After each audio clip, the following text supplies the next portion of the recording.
Swayam Prabha. Digital India. Educated India.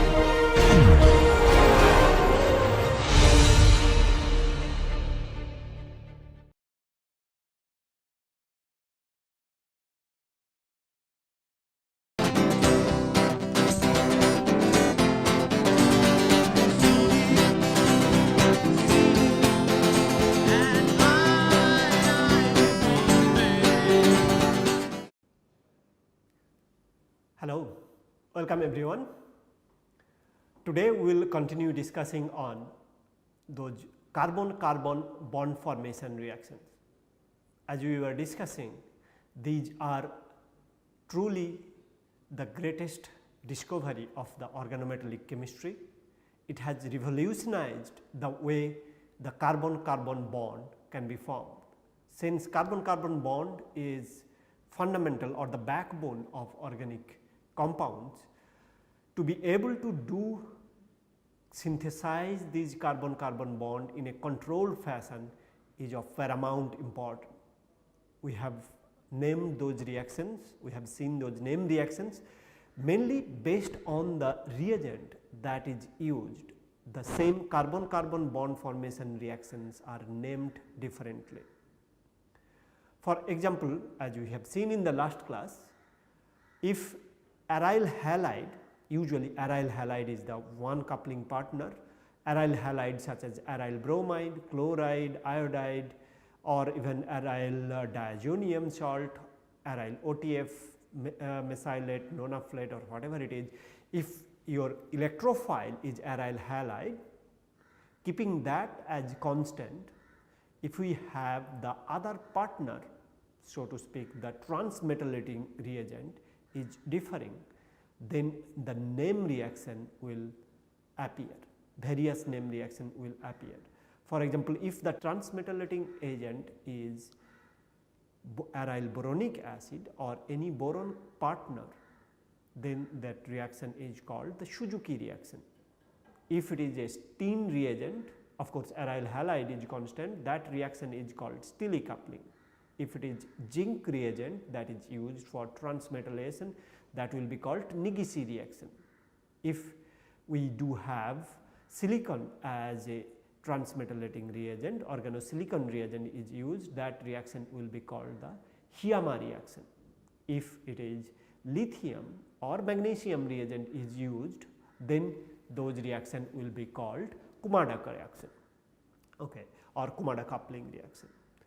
Now, in the last class we have seen some examples of Kumada coupling. We have started discussing also about the Suzuki reaction. We have seen the beautiful example of the Suzuki reaction where even sp2 halide such as alkynyl halide was reacted with alkynyl boronic acid to give you the sp2 coupling, where two alkynyl partners can be associated to form the carbon-carbon bond. These reactions are extremely successful and extremely valuable. Okay. As we were discussing, the stereo centers remain intact, or the stereo control is given or is controlled by the starting materials. Also, another very important feature of the Suzuki reaction is you can have wide functional group into your two partners and the reaction will proceed smoothly without any problem with the functional group. As we were discussing for Kumada coupling, where organolithium or organomagnesium or Grignard reagent are used, the problem could be the functional group tolerance. If you have functional group that is incompatible with the Grignard reagent, those reaction will be problematic. But for Suzuki reaction, no such problem appears and it works beautifully like a champ. Now, today we will continue discussing on the functional group tolerance of the Suzuki reaction and also the carbonylative Suzuki reaction.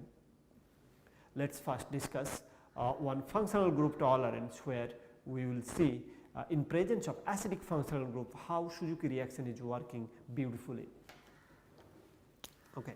So, first we will take an example where we will see that the reactions are occurring in presence of acidic functional group. So, this is again continuation on Suzuki reaction. The example that we have in hand is OTF.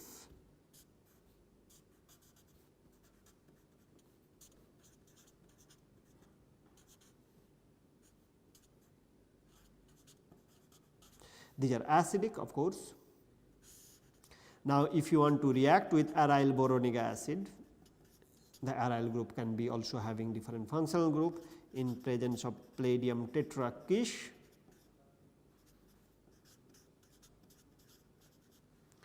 We will get the product that we are looking for, the desired carbon-carbon bond formation between the aryl group and this carbon center. This carbon center and the carbon center of aryl group forms the bond to give you the desired product.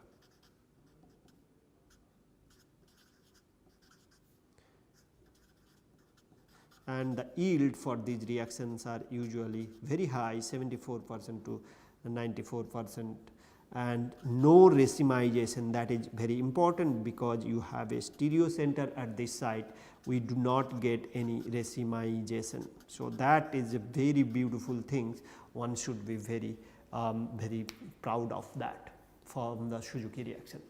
Now, for the Suzuki reaction also we know that there are variety of coupling partner that can be utilized during these reactions. For example, we can have alkynyl coupling partner, for example, alkynyl halide as well as boronic acid. In between, if we are to insert or we are interested in having a carbonyl in between the halide partner as well as the boronic acid partner, we can have the carbonylative Suzuki coupling to give the ketone compound. That is again a powerful reaction. Let us say for example, if one is interested in synthesizing benzophenone. So, one of the aryl halide and aryl boronic acid you want to put in between carbonyl. So, that can be done. That is a beautiful example of a Suzuki reaction. Another problematic coupling partner could be alkynyl halide along with aliphatic aryl boronic acid, aliphatic boronic acid, and then you have a carbonyl in between. Indeed, those reaction even works quite beautifully for the Suzuki reaction. Let us look at one of the example of this carbonylative Suzuki reaction, where carbon monoxide is used in conjunction with the traditional coupling partner of the Suzuki reaction. Okay. Carbonylative Suzuki reaction.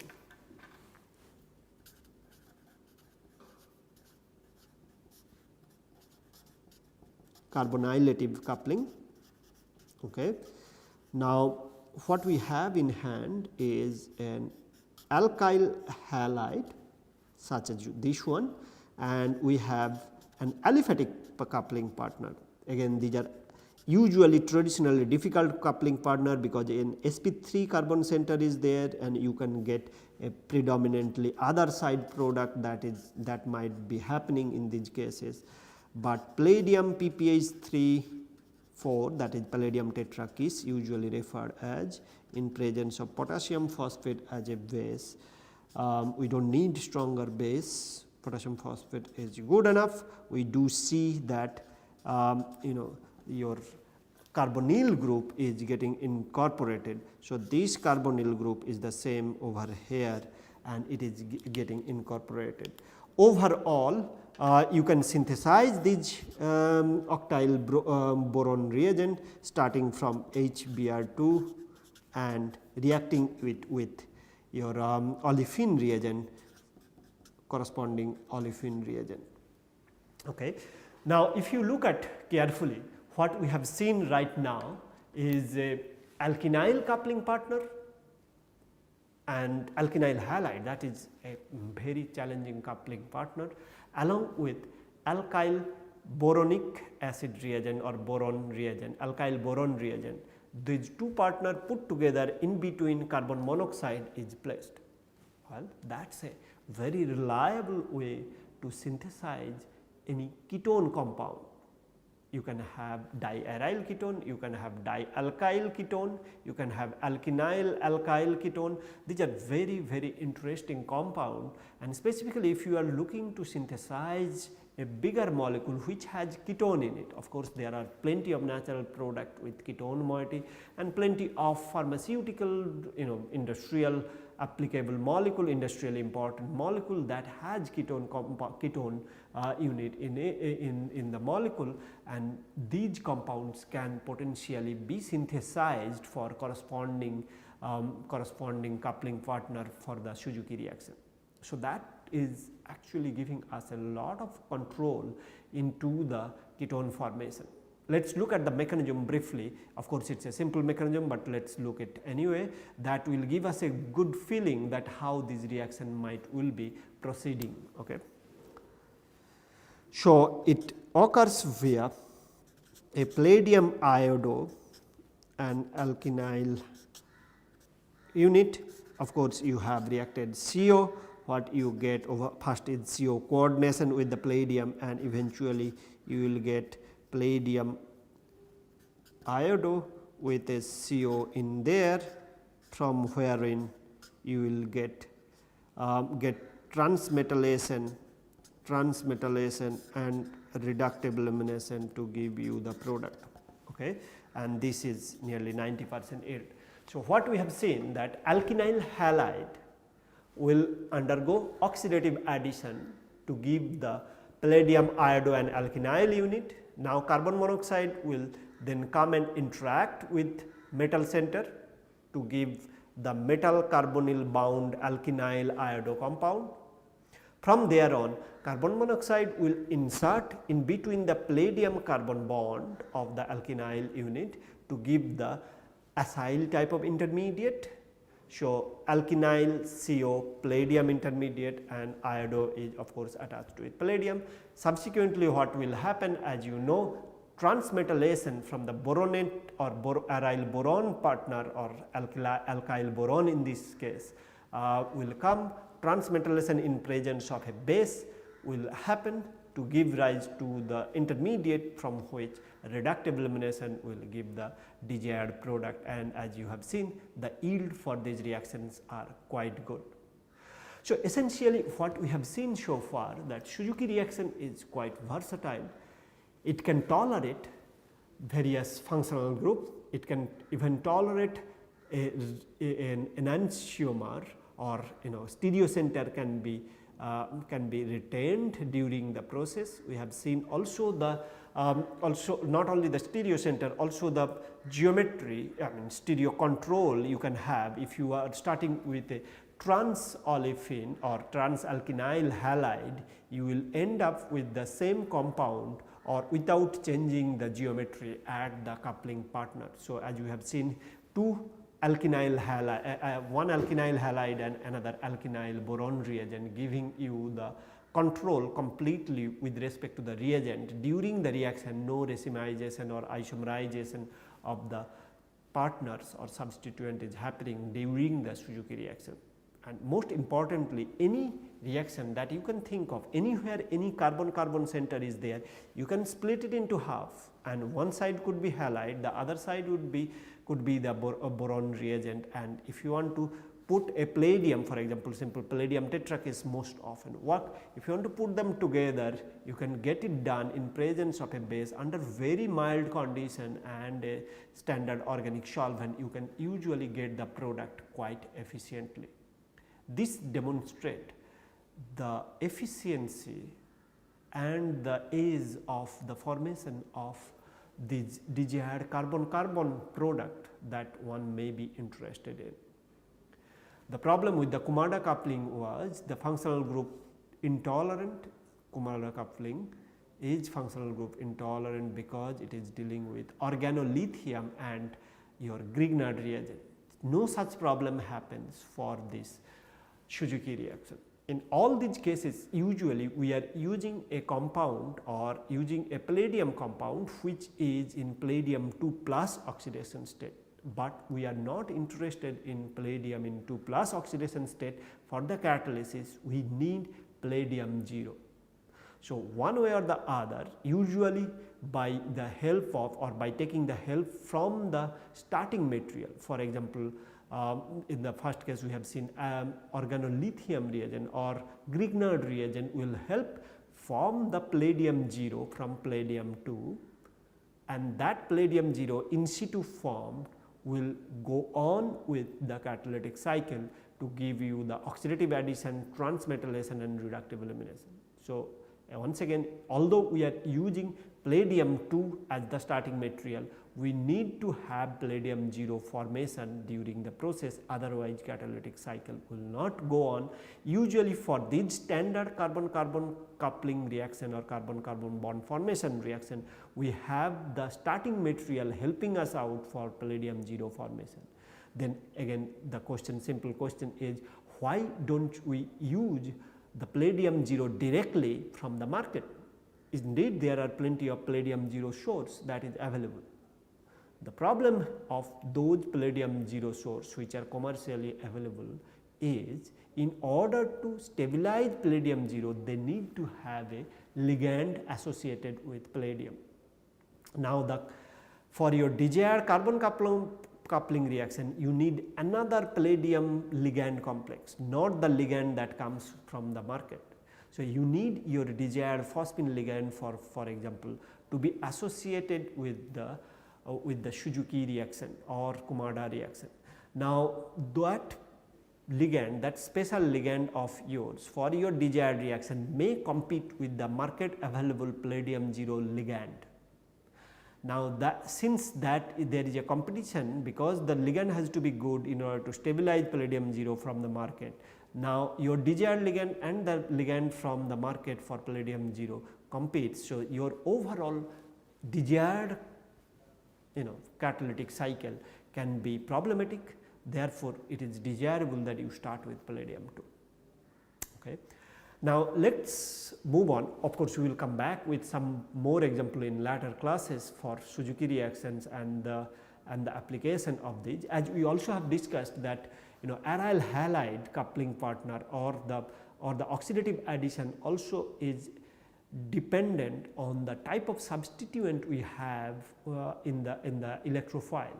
If, for example, if you have a aryl bromide and those are ortho substituent there, 2 and 6 positions are having big or large substituent, then those reactions will be problematic because steric demand of the substrate slows down the oxidative reaction. Similarly, if it is an electron rich substrate, we have problem during the oxidative addition. So, electron deficient substrate will be preferred. Now, when sometime you see that some reactions require very low loadings of palladium, low amount of palladium, even homeopathic amount of palladium will be good enough.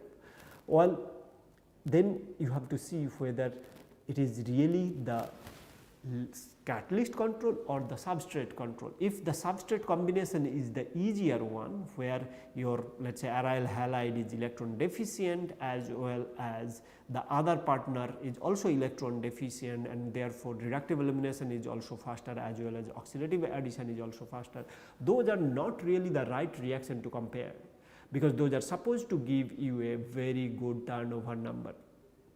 But if the ligand is very efficient, then irrespective of the coupling partner, you are supposed to get a very good turnover number. That is why the ligand designing becomes very important. Now, of course, as you know, ligand plays a very important role for these carbon-carbon bond formation reaction, even for any organometallic reaction. If the ligand is way too bulky, then of course you have problem in oxidative addition. You need ligand which is electron rich. So, as you were seeing, the Suzuki reaction is quite compatible with a number of coupling partners. Irrespective of the coupling reaction, the name reaction of it, you need a ligand which is very good for your oxidative addition and reductive elimination. For oxidative addition to be facile, you need an electron rich ligand which will be also not too bulky. So, you need a smaller ligand, electron rich ligand. But on the other hand, for reductive elimination, what you need is a bulkier ligand, because reductive elimination is going for a higher coordination number to a lower coordination number. So, bulkier ligand will push the two coupling partner together, and therefore, bulkier ligands will be very much promoting the reductive elimination. At the same time, you need to have a electron deficient ligand for reductive elimination, because from a higher oxidation state to a lower oxidation state metal is going. For oxidative addition, lower oxidations to higher oxidation state it is coming. So, palladium 0 going to palladium 2 for example. For reductive elimination, palladium 2 to palladium 0 1 is going, and therefore, the electron richness will be favored for the oxidative addition. For the reductive elimination, electron deficiency will be favored. Same way, for the oxidative addition, a smaller ligand will be preferred. For the reductive elimination, a bulkier ligand will be favored. Now, this is the dilemma, this is where the problem is for designing a ligand. How a ligand could be electron rich as well as electron deficient, how a ligand could be small as well as large. So, this is where the traditional problem comes, and people have tried to address it by many different ways. One of the approach that found to be very successful is to use this biphenyl phosphine ligand. Whenever biphenyl phosphine ligand need to be bulkier, the biphenyl unit coordinates or interacts with the metal center, so to speak palladium in this case, and whenever it need to be smaller, the biphenyl ring can swing away, and therefore, the palladium center is essentially looking at a smaller ligand. Both these ambivalent or bivalent characters, in one sense it is bulkier, in one sense it is smaller, is crucial for the ligand designing, and this remains a holy grail for the catalysis. Once again, for the catalytic cycle, you have oxidative addition, transmetallation and reductive elimination. The requirement for oxidative addition is completely opposite to that of the reductive elimination, and this is exactly the point where the ligand designing is so important, and there is no suitable ligand for a variety of reaction, because the requirement may change depending on the coupling partner. Nowadays, one of the ligand that has shown the best result irrespective of the coupling partner and the type of reaction we are looking at is that of a biaryl phosphine type of ligand, and there exist variation of those ligands which are found to be suitable for a number of reactions that is of interest both in industry and in academia. Next, we will briefly discuss the Nigisi reaction. Okay. Of course, Nigisi reaction means the zinc reagent will be used. The best part of the Nigisi reaction is these reactions are dependent on the zinc reagent, but zinc is not that nucleophilic compared to let us say organolithium or organo-Grignard reagent or RMGX, and therefore, functional group tolerance is going to be excellent for the Nigisi reaction. Let us try to look at the Nigisi reaction, what are the coupling partner and what is the efficiency of these reactions.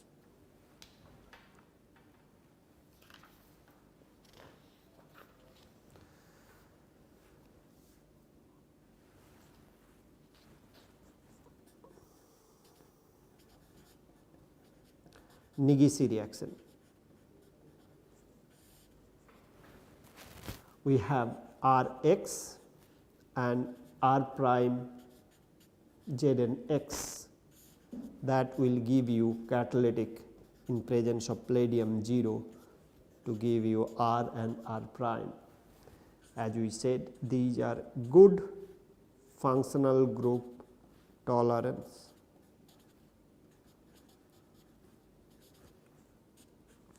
If you have a bulky partner such as these,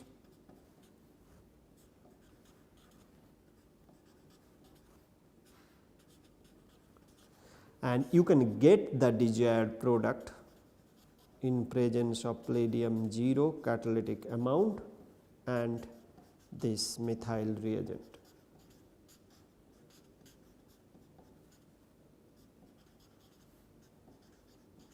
This gives you 96% yield of the desired product. Now, of course, if these are very good for these coupling reactions, and not only that, we also would like to have the reaction where maybe let us say Kumada reaction is failing. For example, a ketone synthesis, if you have a acid chloride and you are reacting with zinc reagent, that means Nigisi reaction, you can get the corresponding ketone product. On the other hand, if the same reaction one is interested in doing under the organolithium or organomagnesium reagent or Grignard reagent, so to speak Kumada coupling, those reaction will not be successful because they will lead to the tertiary alcohol formation, one more addition on the desired product. Let us look at one of those example. RCOCl, let us say R is methyl and reacting with chloro zinc butyl and in presence of palladium tetrakis, it gives 80% yield of RCO butyl. Okay.